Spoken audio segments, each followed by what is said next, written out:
Agar sizda shu joyingiz xuddi shunday ko'rinishda bo'lsa, oyoqlaringiz shunday ko'rinishda tez-tez ishib qolayotgan bo'lsa, bu degani sizning buyraklaringiz anchadan beri sizdan yordam so'rab signal beryapti.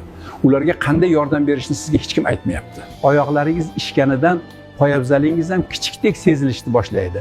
Tez charchab qolasiz va kuchli og'riqlar bo'ladi. Buni sizga oson usul bilan davolashni o'rgataman.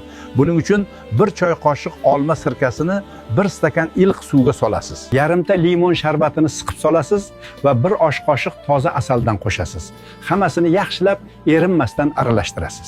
Har kuni ertalab birinchi bo'lib shu ichimlikni tayyorlab iching va buyraklaringizdagi barcha zararli toksinlar tozalanadi. Oyoqlar ishishi shu zahotiyoq yo'qoladi, yuzingiz yoshligingizdagi holatiga 3 kunda qaytadi. Biz asrlar davomida buni qilib kelamiz. Qadimgi Xitoy tabobatida biz hamma narsadan oldin aynan buyraklar haqida qayg'uramiz. Uzoq yashash siri ham shunda. Oyog'i shunday ish qoladigan yaqinlaringizga bu usulni yetkazing. Tabib Shifuga obuna bo'ling, men bilan tabiiy usullar yordamida davo topasiz.